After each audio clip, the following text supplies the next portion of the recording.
Assalamualaikum dan selamat sejahtera. Apa khabar murid-murid? Cikgu harap semua dalam keadaan sihat dan bersedia untuk belajar. Saya Cikgu Lokman Hakim bin Muhammad. Hari ini cikgu akan berkongsi dengan anda semua tentang topik haba pendam. Haba pendam adalah subtopik 4.3.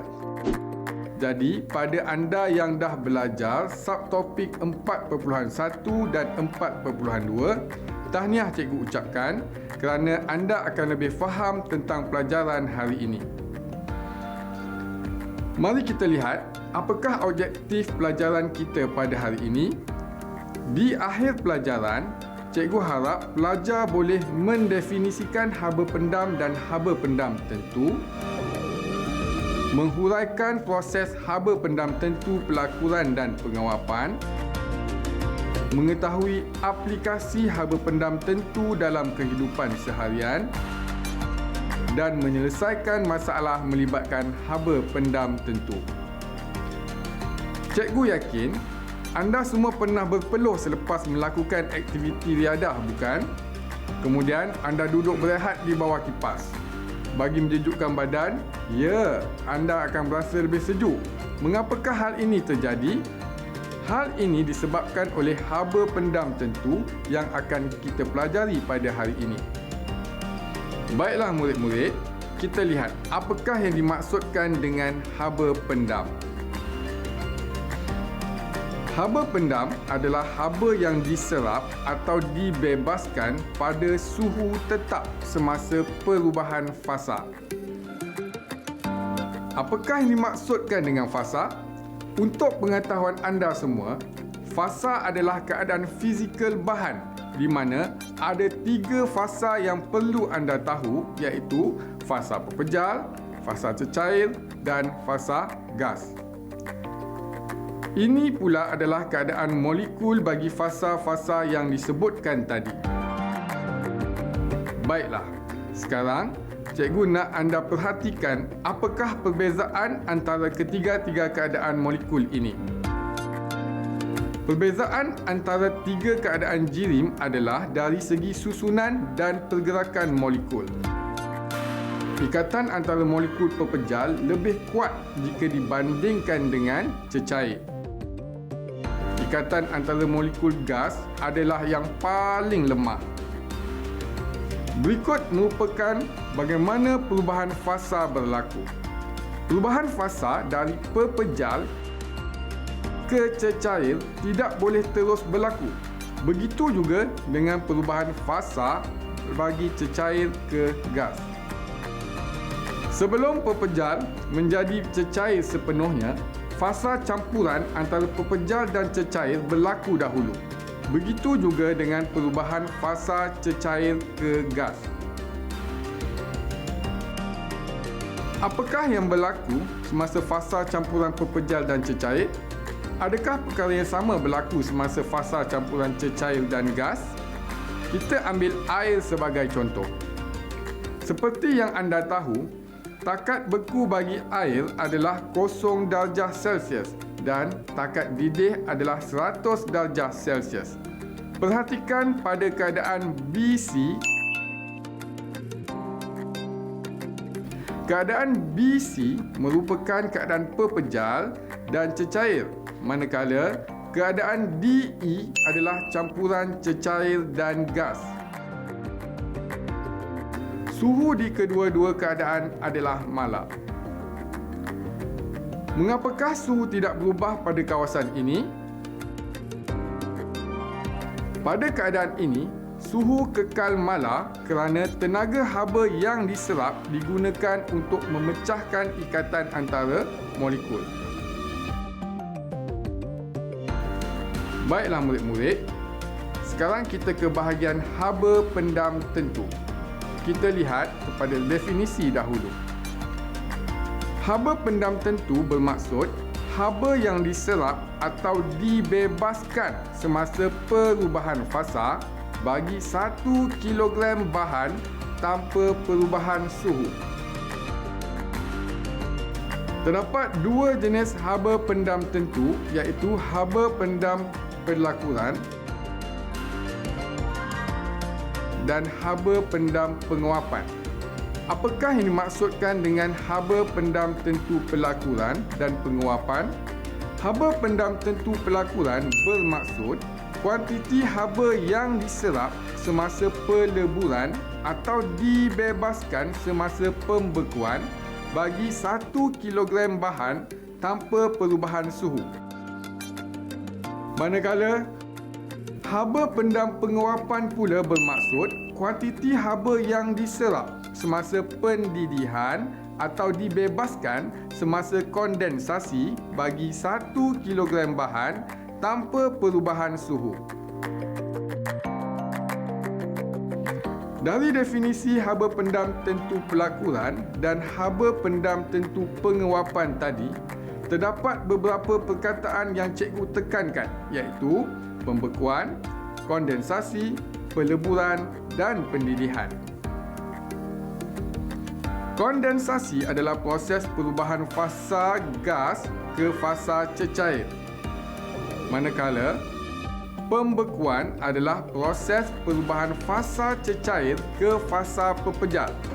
Dalam proses kondensasi dan pembekuan, haba akan dibebaskan. Peleburan pula adalah proses perubahan fasa pepejal ke fasa cecair. Manakala pendidihan adalah proses perubahan fasa cecair ke fasa gas. Dalam proses peleburan dan pendidihan, haba akan diserap. Kita dah lihat definisi muatan haba pendam tentu dan proses-proses yang terlibat semasa perubahan fasa. Bagaimana pula untuk menyelesaikan masalah pengiraan melibatkan muatan haba pendam tentu? Berikut adalah formula haba pendam tentu. Cikgu nak awak beri perhatian kepada unit. Q adalah simbol bagi haba yang diserap atau dibebaskan, di mana unitnya adalah joule. M pula mewakili jisim dengan unit kilogram. Maka, unit haba pendam tentu L adalah joule per kilogram. Supaya anda semua jelas, mari kita buat satu soalan contoh. Soalan yang pertama, hitungkan jumlah haba yang diperlukan bagi mengubah 2 kilogram air pada 100 darjah Celsius kepada wap pada 100 darjah Celsius. Jika anda perhatikan, maklumat dalam kurungan adalah nilai muatan haba pendam tentu pelakuran dan penguapan, di mana nilai-nilai begini akan sentiasa diberi dalam setiap soalan. Baiklah, mari kita lihat cara penyelesaian bagi soalan ini. Daripada soalan, kita tahu fasa yang terlibat adalah fasa cecair dan gas, dan yang paling penting, suhu bagi kedua-dua fasa adalah sama. Formula bagi muatan haba pendam tentu adalah Q per M. Soalan mahu kita mencari nilai Q. Maka Q sama dengan hasil darab jisim dan muatan haba pendam tentu. Kita gantikan maklumat yang diberi, iaitu M sama dengan 2 kg dan L sama dengan 2.26 darab 10 kuasa 6 joule per kilogram. Kita gunakan kalkulator dan kita akan dapat jawapan 4.52 darab 10 kuasa 6 joule. Baiklah murid-murid, kita dah buat satu contoh soalan pengiraan. Sekarang, kita lihat pula lengkung pemanasan dan penyejukan, di mana dalam lengkung pemanasan dan penyejukan, anda akan tahu apa yang berlaku semasa proses perubahan sesuatu fasa. Kita teruskan dengan lengkung pemanasan. Pada keadaan A, B, pepejal dipanaskan sehingga takat lebur. Di sini, haba diserap dan menyebabkan suhu dan tenaga kinetik bertambah. Titik B adalah keadaan di mana pepejal mula melebur. Di titik C, semua pepejal sudah melebur sepenuhnya. Jika anda perhatikan pada kawasan ini, suhu adalah malar. Mengapakah suhu mala di kawasan ini? Di kawasan ini, haba diserap digunakan untuk melemahkan ikatan antara molekul. Cecair dipanaskan hingga ke takat didih seperti garisan CD. Di sini, haba diserap menyebabkan tenaga kinetik dan suhu meningkat. Pada D, cecair mula mendidih beberapa ketika sehingga titik E. Sepanjang masa DE, suhu adalah malar kerana haba yang diserap digunakan untuk memecahkan ikatan antara molekul. Titik E iaitu keadaan gas yang terus dipanaskan. Pada keadaan ini, haba diserap dan suhu makin bertambah. Tenaga kinetik molekul juga bertambah.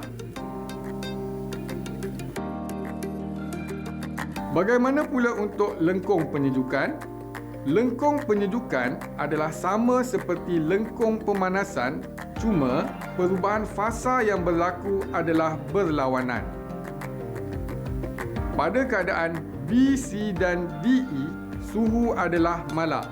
Jika dalam lengkung pemanasan, tenaga haba digunakan untuk memecahkan ikatan antara molekul. Dalam lengkung penyejukan, pada suhu malar, tenaga dibebaskan untuk menguatkan ikatan antara molekul. Sama ada kita sedar atau tidak, haba pendam tentu sebenarnya ada di sekeliling kita. Sebagai contoh, haba pendam tentu digunakan untuk menyejukkan minuman dan mengekalkan kesegaran ikan yang dijual di pasar. Semasa ais melebur, satu kuantiti haba yang besar iaitu 336 kilojoule diserap daripada minuman, menjadikan minuman itu lebih sejuk dan segar. Anda semua tentu pernah lihat ikan-ikan yang dijual di pasar. Untuk mengekalkan kesegaran ikan, ais diletakkan di atas ikan. Bagaimanakah ais membantu mengekalkan kesegaran ikan yang dijual? Haba pendam tentu pelakuran ais yang besar membolehkannya menyerap kuantiti haba yang banyak apabila ia melebur. Oleh itu, makanan boleh disimpan lebih lama pada suhu yang rendah. Untuk mengukuhkan pemahaman anda semua, cikgu sediakan soalan contoh di mana soalan ini melibatkan pengiraan tenaga apabila berlaku perubahan fasa dan suhu.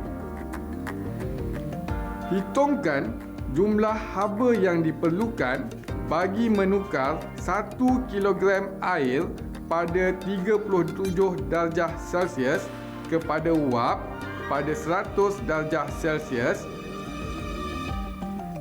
Seperti biasa, maklumat berkaitan haba pendam tentu dan muatan haba tentu diberikan di dalam soalan. Daripada soalan, kita tahu fasa yang terlibat adalah cecair dan gas. Kita juga dapat lihat perubahan suhu dan perubahan fasa berlaku. Mari kita selesaikan. Pertama, daripada subtopik 4.2, kita tahu 1 kilogram air pada suhu 37 darjah Celsius perlu ditukar kepada air dahulu pada suhu 100 darjah Celsius menggunakan formula muatan haba tentu. Kemudian, baru kita boleh tukar air kepada gas di mana perubahan fasa pada suhu yang berlaku dan kita akan gunakan formula muatan haba pendam tentu. Daripada soalan, kita gantikan maklumat yang diberi ke dalam persamaan Q1 dan Q2.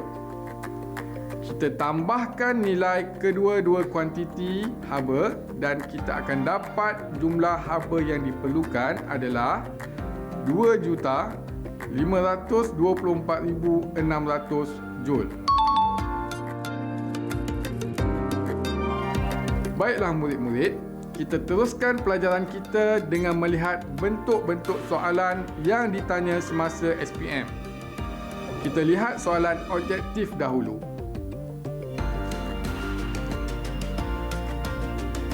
Apakah kesan haba yang diserap oleh air di antara P dan Q? A.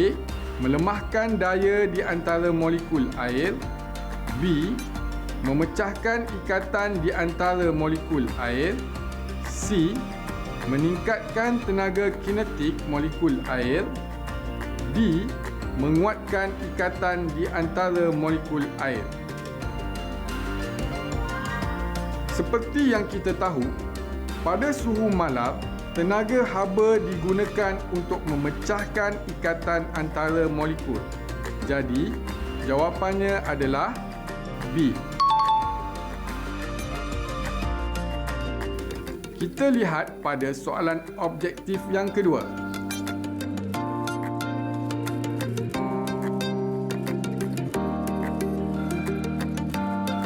Haba diserap semasa proses ini dipanggil A. Muatan haba tentu wap. B. Muatan haba tentu cecair. C. Haba pendam pelakuran. D. Haba pendam pengewapan. Apakah jawapannya, murid-murid? Ya, jawapannya adalah D, kerana kita tahu haba yang diserap adalah haba pendam pengewapan.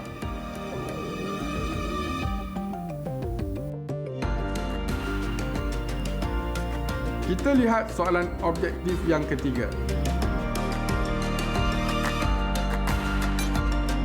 Pada tahap manakah haba pendam tentu dibebaskan?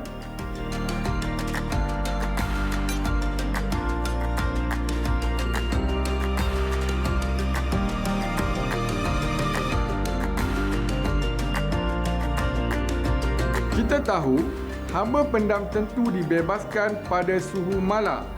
Jadi, jawapan yang sesuai adalah B.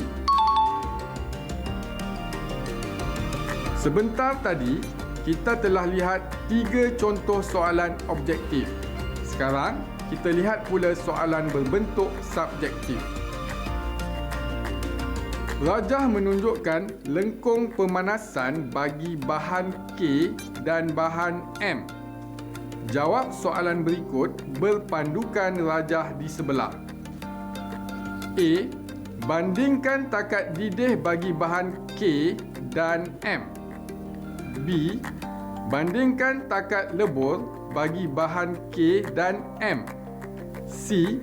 Bandingkan haba pendam tentu pelakuran bahan K dan M. D. Bandingkan haba pendam tentu pengewapan bahan K dan M. Bagi soalan perbandingan, perkataan yang paling penting adalah perkataan lebih besar atau perkataan lebih kecil. Mari kita lihat jawapan untuk soalan pertama, iaitu membandingkan takat didih. Kita dapat lihat takat didih K lebih tinggi jika dibandingkan dengan takat didih M. Untuk soalan B, iaitu membandingkan takat lebur, daripada rajah kita dapati K lebih tinggi dari M. Untuk soalan C, iaitu membandingkan haba pendam tentu pelakuran, haba pendam tentu pelakuran bagi K lebih besar daripada M. Untuk soalan D, membandingkan haba pendam tentu pengewapan, bahan K adalah lebih rendah dari bahan M. Jika anda perhatikan, untuk melihat perbezaan takat didih dan takat lebur, kita akan lihat pada paksi Y yang mewakili suhu. Manakala, untuk membandingkan haba pendam pelakuran dan pengewapan, kita perlu lihat pada paksi X yang mewakili masa. Mari kita lihat soalan subjektif yang kedua.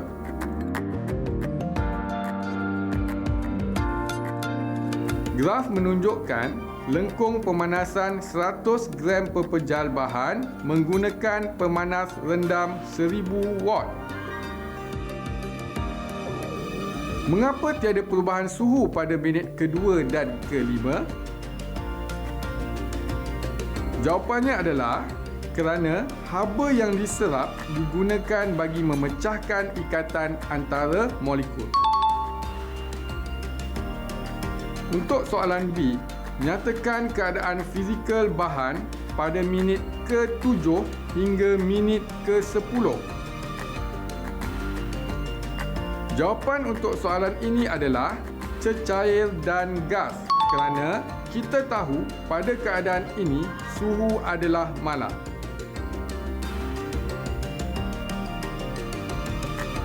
Hitungkan haba pendam tentu pelakuran bahan P.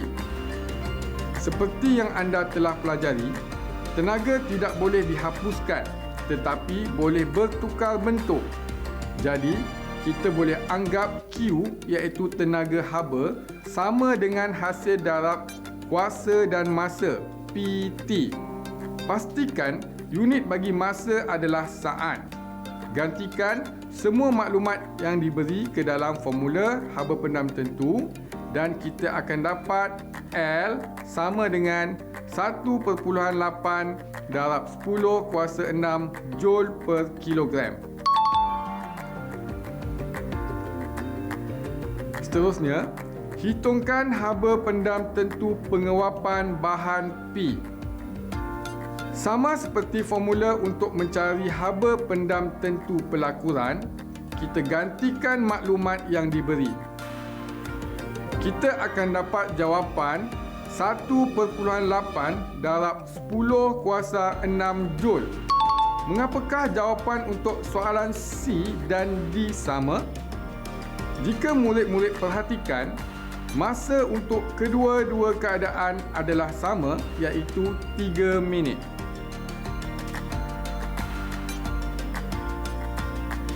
Kita pergi kepada soalan seterusnya.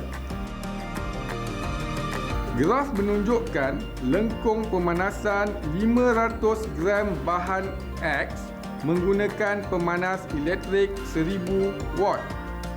Takat lebur bahan X adalah 70 darjah Celsius dan takat didih 90 darjah Celsius. Hitungkan muatan haba pendam tentu penguapan dan pelakuran bahan X. Dengan menggunakan formula Q sama dengan ml, maka kita dapat menentukan haba pendam tentu penguapan dan haba pendam tentu pelakuran. Mari kita selesaikan. Kita tahu nilai Q sama dengan nilai PT. Kita gantikan maklumat ke dalam persamaan. Cikgu nak anda semua beri perhatian kepada unit. Pastikan unit masa dalam saat dan unit bagi jisim dalam kilogram. Kita akan dapat jawapan 1.2 darab 10 kuasa 6 Joule per kilogram. Begitu juga dengan haba pendam pelakuran.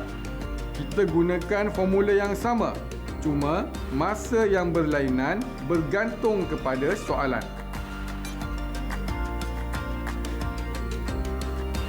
Kita gantikan maklumat seperti sebelum ini dan kita akan dapat jawapan 9.6 darab 10 kuasa 5 Joule per kilogram. Baiklah murid-murid, anda sudah mempelajari banyak perkara hari ini. Cikgu harap anda boleh memberi definisi haba pendam dan haba pendam tentu dengan baik. Anda juga seharusnya boleh menghuraikan proses haba pendam tentu pelakuran dan haba pendam tentu penguapan melalui lengkung pemanasan dan lengkung penyejukan yang cikgu kongsikan sebentar tadi. Selain itu, murid-murid juga harus mengetahui aplikasi haba pendam tentu dalam kehidupan seharian dan juga menyelesaikan masalah pengiraan berkaitan haba pendam tentu. Sekian sahaja dari cikgu. Terima kasih.